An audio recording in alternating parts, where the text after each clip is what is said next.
Hello students, আশা করি প্রত্যেকে ভালো রয়েছো। আমার চ্যানেলে তোমাদের প্রত্যেককে স্বাগত। আজকে আমাদের আলোচনার বিষয় হলো ষষ্ঠ শ্রেণীর ইংলিশ বইয়ের দ্য রেইনবো। তার পেজ নম্বর 32 অবধি আমাদের আগের ভিডিওতে আলোচনা করা হয়ে গিয়েছিল। আজকে আমরা পেজ নম্বর 33 থেকে আলোচনা করব। তো সবার প্রথমে বলে রাখি, যারা চ্যানেলে নতুন অবশ্যই কিন্তু চ্যানেলটিকে সাবস্ক্রাইব করে নোটিফিকেশানটা অন করে রাখবে রোজকার ভিডিওগুলো দেখার জন্য। ভিডিওটা অবশ্যই একটা লাইক করে বন্ধুদের সাথে শেয়ার করো। তো চলো আলোচনাটা শুরু করছি। দেখো অ্যাক্টিভিটি 4 কি বলছে, fill in the following chart with information from the text. বলছে যে পাঠ্যাংশ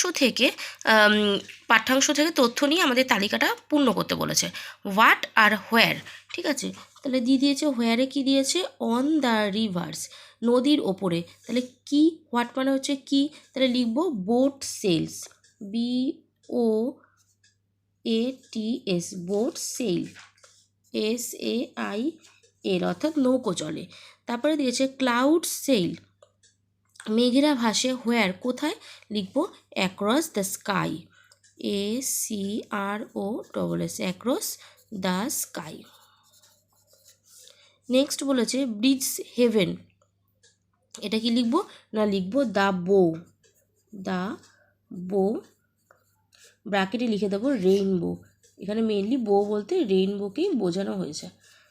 তারপরে দিয়েছে ওভার টপস দ্য ট্রিস, এটা কি, এটা লিখবো দ্য বো, মানে হচ্ছে রেইনবো। বোঝা গেল। এবার চলে আসছি আমরা অ্যাক্টিভিটি 5-এ, বলছে answer the following questions in complete sentences. এই কোশ্চেনগুলোকে আমাদের উত্তর করতে হবে। তো চলো অ্যান্সারগুলো আমরা দেখে নিই। দেখো ফার্স্ট কোশ্চেন দিয়েছে what is prettier than boats, ship and clouds. বলছে নৌকা, জাহাজ এবং মেঘেদের মধ্যে কে সবথেকে বেশি সুন্দর। তাহলে উত্তর লিখবো the rainbow is prettier than boats, ships and clouds. রামধনু নৌকা, জাহাজ এবং মেঘেদের চেয়ে সবথেকে বেশি সুন্দর বা অধিকতর সুন্দর। নেক্সট কোশ্চেন বলছে what are the clouds compared to, কিসের সঙ্গে মেঘেদের তুলনা করা হয়েছে। অ্যান্সার লিখব the clouds are compared to sailing boats and sailing ships, মানে হচ্ছে মেঘেদের সঙ্গে তুলনা করা হয়েছে পালতোলা নৌকো এবং জাহাজের সঙ্গে। নেক্সট কোশ্চেন দিয়েছে how do you think the rainbow builds a road from the earth to the sky. বলছে রামধনু পৃথিবী থেকে আকাশ পর্যন্ত রাস্তা তৈরি করে, এ সম্পর্কে তোমার কীরূপ ধারণা, তোমার ধারণাটা কি সেটা লিখতে বলেছে। তাহলে আমরা কি লিখব, I think the rainbow builds a road from the earth to the sky because after a heavy shower when the sunrays fall on it then we see a colorful road from earth to sky like a bridge. It is called rainbow. তাহলে কি বলছে, I think the rainbow builds a road from the earth to the sky. আমি মনে করি রামধনু পৃথিবী থেকে আকাশ পর্যন্ত রাস্তা তৈরি করে, বিকজ কারণ আফটার এ হেভি শাওয়ার, একটা ভারী বৃষ্টির পরে বা প্রচণ্ড বৃষ্টির পরে, when the sunrise fall on it then we see a colourful road from earth to sky like a bridge. বলছে একটা প্রচণ্ড বৃষ্টির পরে যখন সূর্যরশ্মি মেঘের ওপর পড়ে, তখন আমরা পৃথিবী থেকে আকাশ পর্যন্ত একটা সেতুর মতো রশ্মি দেখতে পাই।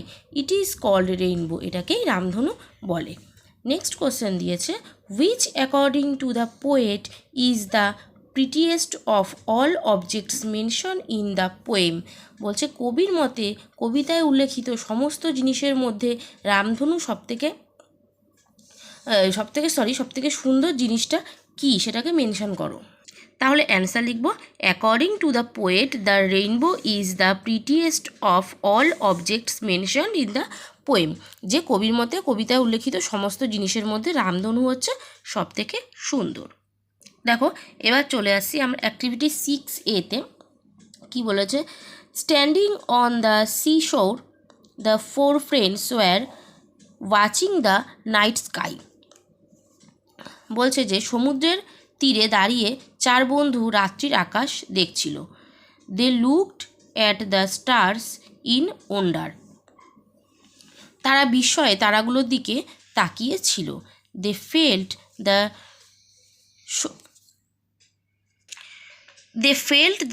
soothing breeze and heard the waves roaring in the deep sea. এবার বলছে কি বলছে, তারা মনোরম বাতাস অনুভব করেছিল এবং গভীর সমুদ্রের ঢেউয়ের গর্জন শুনছিল।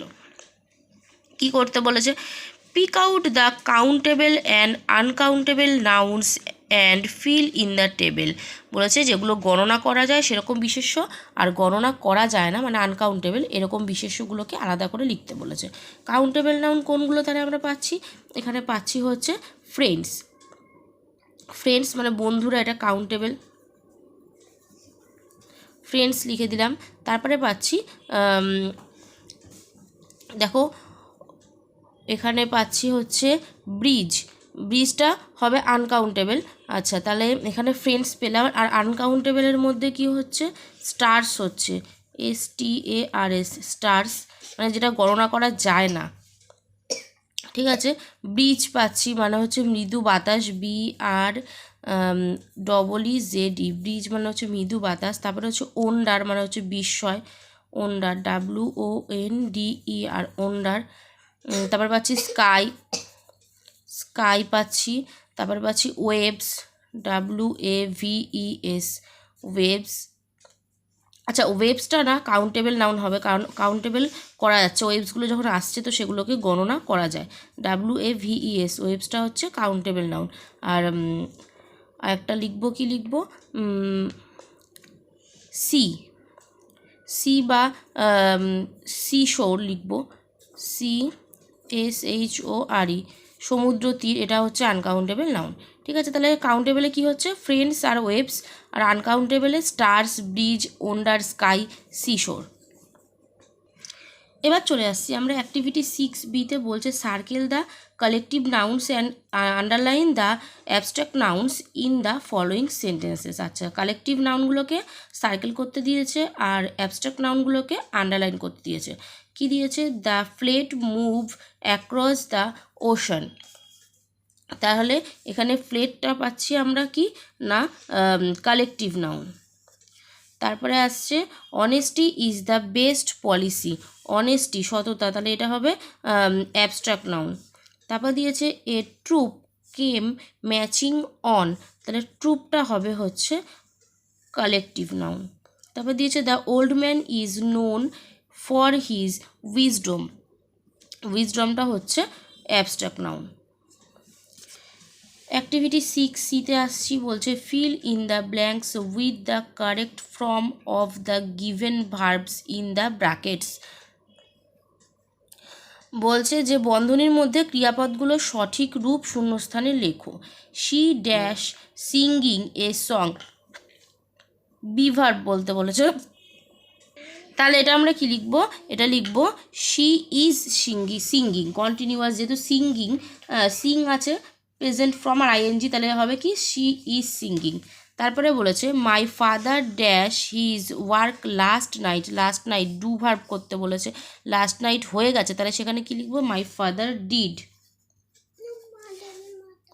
দে ড্যাশ টু দ্য প্লেগ্রাউন্ড, কী দিয়েছে, গো দিয়েছে, তাহলে এটা আমরা কী লিখবো, দে গোই হবে। নেক্সট দিয়েছে the football match dash seen by many people, be verb লিখতে দিয়েছে, তাহলে the football match is seen by many people. চলে আসছি অ্যাক্টিভিটি 7A-তে, বলছে fill in the blanks with appropriate words from the help box. আচ্ছা help box থেকে word নিয়ে ফিল আপ করতে দিয়েছে। হেল্প বক্সে কী কী ওয়ার্ড দিয়েছে, সেল দিয়েছে, প্রিটি দিয়েছে, ব্রিজ দিয়েছে, আর আর্থ দিয়েছে। 1 নম্বর কী বলেছে, she has a dash blue skirt, তাহলে কী লিখবো, শি হ্যাজ এ প্রিটি, সুন্দর, সুন্দর একটা ব্লু স্কার্ট তার আছে, প্রিটি। নেক্সট বলেছে dash help us to cross rivers, তাহলে এটা কি লিখবো, এটা হবে ব্রিজ, ব্রিজটা আমাদেরকে নদী পার হতে সাহায্য করে, BRIDGES। নেক্সট বলেছে ships dash across the ocean, এটা কি হবে? Ship sails. তারপরে দিয়েছে we must plant trees to save our dash, save our earth, গাছ লাগায় কিসের জন্য? পৃথিবীকে রক্ষা করার জন্য, EARTH, আর্থ। এবার চলে আসছি অ্যাক্টিভিটি 7B-তে। কী বলছে? Make meaningful sentences of your own with the following words, এই ওয়ার্ডগুলো দিয়ে সেন্টেন্স তৈরি করতে বলেছে। তো দেখো ফার্স্টে কি দিয়েছে? ফার্স্টে দিয়েছে হচ্ছে বিল্ড। তাহলে কি লিখবো আমরা? এটা দিয়ে লিখতে পারি যে the villagers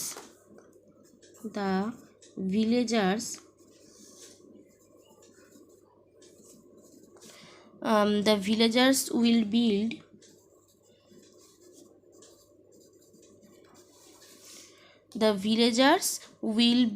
a temple near the river. A temple, TEMPL, temple near the river. Next আছে অ্যাক্রস। অ্যাক্রস দিয়ে কি লিখবো আমরা? অ্যাক্রস দিয়ে লিখি দ্য বয় swam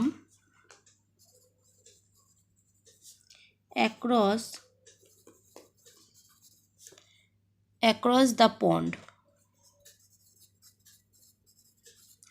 মানে হচ্ছে ছেলেটি সাঁতরিয়ে পুকুর পার হয়েছিল। আর তারপরে বলেছে ব্রিজ দিয়ে আমরা লিখতে পারি দেয়ার ইজ এ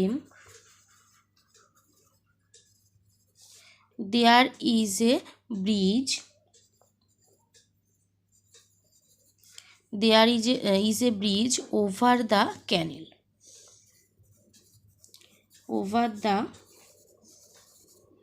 ক্যানেল, মানে হচ্ছে খালটির ওপর একটি সেতু আছে। নেক্সট বলেছে যে রোড দিয়ে লিখব in the rainy season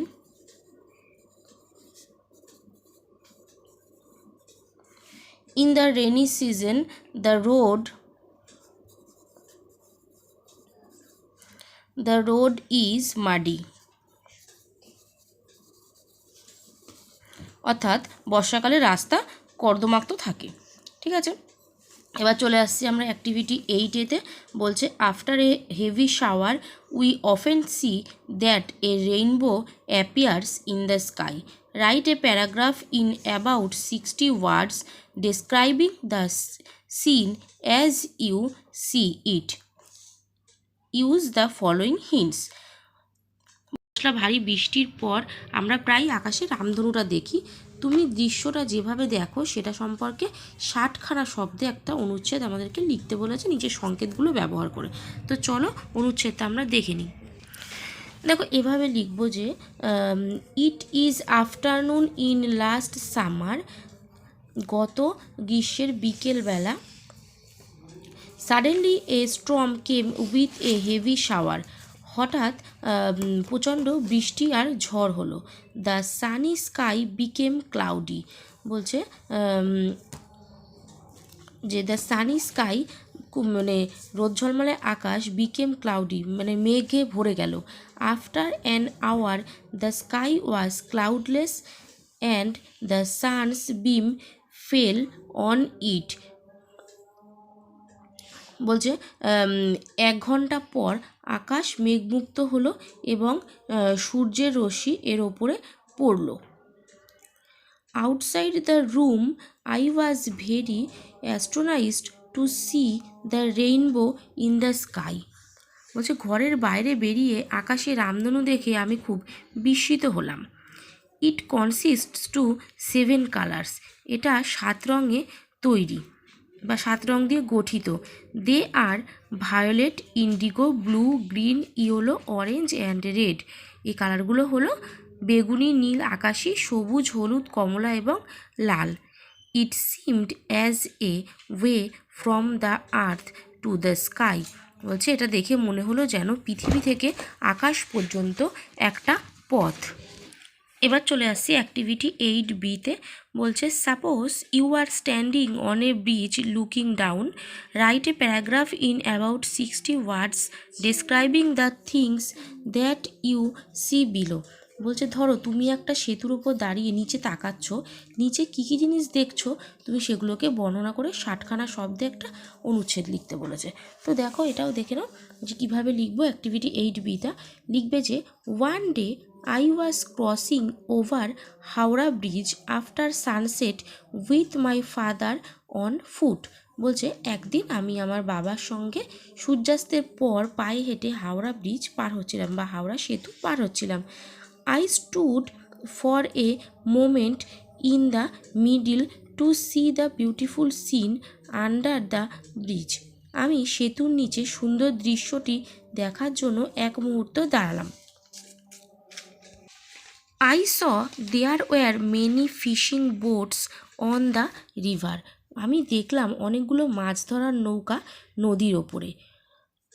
launches were crossing with passengers from Babughat to Howrah station.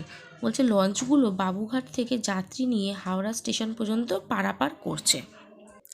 The electric lights of the park in the side of the Ganges were reflecting on the water।